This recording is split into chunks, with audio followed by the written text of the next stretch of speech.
வணக்கம். இன்றைய முக்கிய செய்திகள். தமிழகத்தில் உள்ள 46 கோவில்களில் உபரி நிதியிலிருந்து திருமண மண்டபம், வணிக வளாகம் கட்டும் பணிகள் ரத்து செய்யப்பட்டு அரசாணை வெளியிடப்பட்டுள்ளது. உள்நாட்டில் தயாரிக்கப்பட்ட 3 போர் கப்பல்களை இன்று கொல்கத்தாவில் நடைபெற உள்ள விழாவில் பிரதமர் நரேந்திர மோடி அவர்கள் நாட்டிற்கு அர்ப்பணிக்கிறார். நாட்டில் 5500 தேர்வு மையங்களில் இன்று நீட் மறுதேர்வு நடைபெற உள்ளது. ரயிலில் டிக்கெட் இல்லாமல் பயணித்தால் இனி 500 ரூபாய் அபராதம் விதிக்கப்படும் என்று ரயில்வே அமைச்சகம் தெரிவித்துள்ளது. இதேபோல் பெண்கள் பெட்டியில் பயணம் செய்யும் ஆண்களுக்கு அபராத தொகை 5 மடங்கு அதிகரிக்கப்பட்டுள்ளது.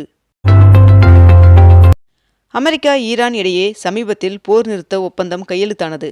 இந்நிலையில் அமெரிக்காவும் இஸ்ரேலும் போர் நிறுத்த ஒப்பந்தத்தை மீறியதாக குற்றம் சாட்டி ஈரான் ஹார்முஸ் ஜலசந்தியை மூடுவதாக அறிவித்துள்ளது. தமிழ்நாடு அரசின் எம்ஜிஆர் திரைப்படம் தொலைக்காட்சி பயிற்சி நிறுவனத்தில் மாணவர் சேர்க்கைக்காக அமைக்கப்பட்ட குழுவில் ஒரு பெண் உறுப்பினர் கூட நியமிக்கப்படவில்லை என்று கனிமொழி அவர்கள் கண்டனம் தெரிவித்துள்ளார். திருநெல்வேலி நெல்லையப்பர் சுவாமி கோவிலில் ஆனி பெருந்திருவிழா தொடங்கப்பட்டுள்ளது. தமிழகத்தில் உள்ள ரேஷன் அட்டைதாரர்கள் அனைவரும் கைரேகையை பதிவு செய்து KYC விவரங்களை சரிபார்ப்பது கட்டாயமாக்கப்பட்டுள்ளது.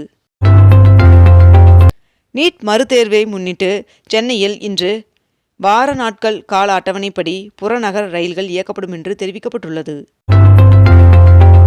தமிழ்நாடு சட்டப்பேரவை நேரலை துண்டிக்கப்படுவதற்கு எதிர்ப்பு தெரிவித்து சபாநாயகர் பிரபாகர் அவருக்கு எதிர்க்கட்சி தலைவர் உதயநிதி ஸ்டாலின் அவர்கள் கடிதம் எழுதியுள்ளார். தஞ்சை மாவட்ட சுற்றுவட்டார பகுதியில் பெய்த கனமழையால் 100 ஏக்கரில் பயிரிடப்பட்ட நெற்பயிர்கள் நீரில் மூழ்கின. பாராசிட்டமால் கலந்த 16 FDC உட்பட மேற்கண்ட இந்த மருந்துகளுக்கு சுகாதார அமைச்சகம் தடை விதித்துள்ளது. குடியரசுத் தலைவர் திரௌபதி முர்மு அவர்களின் பிறந்தநாளை ஒட்டி பிரதமர் நரேந்திர மோடி அவர்கள் வாழ்த்து தெரிவித்துள்ளார்.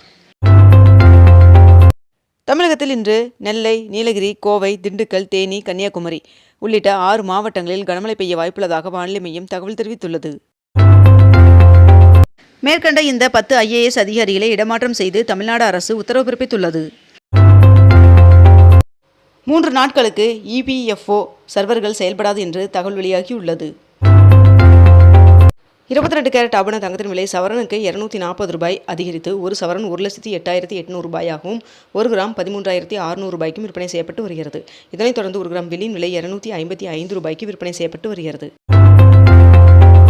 வருகின்ற ஜூலை 4 மற்றும் 5 ஆகிய தேதிகளில் நடைபெறவுள்ள டெட் தேர்விற்கான ஹால் டிக்கெட் வெளியிடப்பட்டுள்ளது. தமிழகத்தில் மகளிருக்கு 2500 ரூபாய் வழங்குவதாக கூறிய வாக்குறுதியை தமிழக அரசு நிறைவேற்ற வேண்டும் என்று மத்திய இணையமைச்சர் எல். முருகன் அவர்கள் வலியுறுத்தியுள்ளார். கர்நாடகாவில் பள்ளி முதல் முதுகலை வரை பயிலும் மாணவர்களுக்கு அரசு பேருந்துகளில் இலவசமாக பயணிக்கும் புதிய திட்டம் அறிமுகப்படுத்தப்பட்டுள்ளது. செயற்கை நுண்ணறிவு AI வளர்ச்சியின் உலக மையமாக இந்தியா மாறும் என்று மெட்டா நிறுவனத்தின் உலகளாவிய உள்கட்டமைப்பு பிரிவு தலைவர் சந்தோஷ் அவர்கள் தெரிவித்துள்ளார். அயோத்தி ராமர் கோவில் நன்கொடை முறைகேடு தொடர்பாக SIT விசாரணைக்கு உத்தரவிட்டுள்ளது. தமிழக அரசின் வெள்ளை அறிக்கையில் ஆச்சரியப்படும் அளவிற்கு புதிய தகவல்கள் எதுவும் இல்லை என்று அண்ணாமலை அவர்கள் தெரிவித்துள்ளார். திருவள்ளூர் மாவட்ட ஆட்சியர் அலுவலகத்தில் மாவட்ட அளவிலான விவசாயிகள் குறைதீர்க்கும் நாள் கூட்டம் வருகின்ற 25ஆம் தேதி காலை 10 மணி அளவில் நடைபெற உள்ளதாக தெரிவிக்கப்பட்டுள்ளது. கோவை மாநகராட்சியில் முறைகேடாக பணி நியமனம் செய்யப்பட்ட 54 இளநிலை உதவியாளர்களை பணி நீக்கம் செய்ய சென்னை உயர்நீதிமன்றம் உத்தரவிட்டுள்ளது. முதலமைச்சர் விஜய் அவர்களின் தலைமையில் ஜூன் 29 மற்றும் 30 ஆகிய தேதிகளில் IAS IPS அதிகாரிகள் மாநாடு நடைபெறும் என்று அறிவிக்கப்பட்டுள்ளது. கச்சா எண்ணெய் விலை குறைந்தாலும் பெட்ரோல், டீசல் விலை உடனே குறைப்பு இல்லை என்று ஒன்றிய அமைச்சர் திட்டவட்டமாக தெரிவித்துள்ளார்.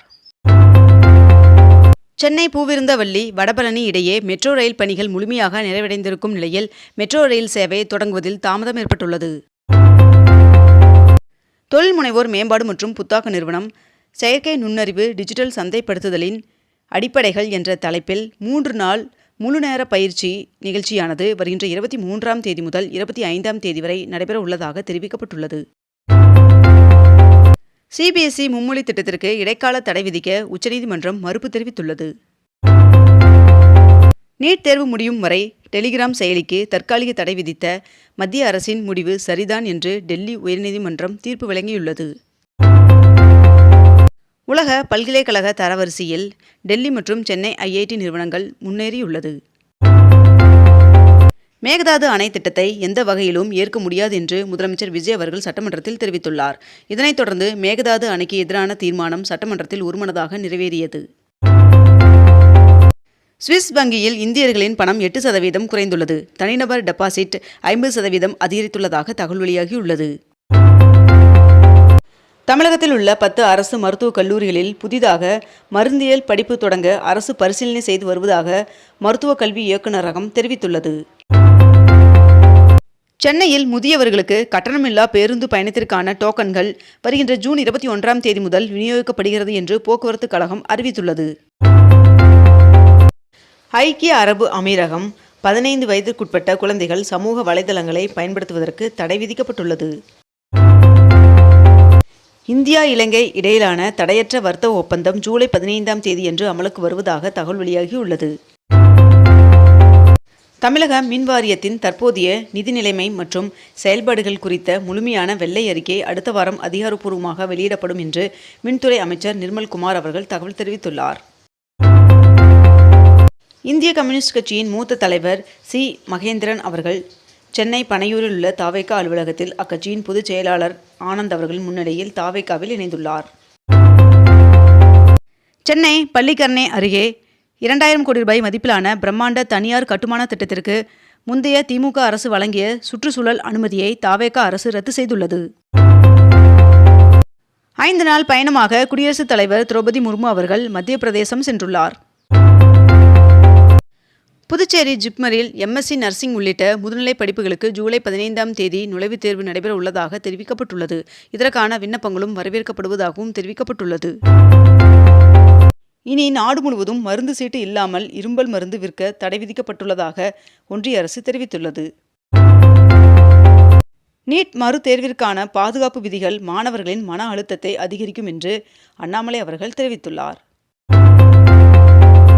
தமிழகத்தில் 151 சூப்பர் ஸ்பெஷாலிட்டி மருத்துவ மேற்படிப்பு இடங்களை தகுதி பட்டியலின் அடிப்படையில் நிரப்ப ஒன்றிய அரசிற்கு உச்சநீதிமன்றம் அதிரடி உத்தரவு பிறப்பித்துள்ளது. தமிழகம் முழுவதும் மகளிர் கட்டணமில்லா பேருந்து செயல் திட்டம் தொடர்பாக முதலமைச்சர் விஜய் அவர்கள் ஆலோசனை நடத்தினார். மேலும் மின்சார பேருந்துகளை அதிக அளவில் பயன்பாட்டிற்கு கொண்டு வர அதிகாரிகளுக்கு முதலமைச்சர் விஜய் அவர்கள் அறிவுறுத்தியுள்ளார். இத்துடன் இன்றைய தலைப்புச் செய்திகள் நிறைவடைந்தன. மேலும் இதுபோன்ற அண்மை தகவல்களை உடனுக்குடன் தெரிந்து கொள்ள அக்னிபூ சேனலை சப்ஸ்கிரைப் செய்து கொண்டு தொடர்ந்து இணைந்திருங்கள். நன்றி, வணக்கம்.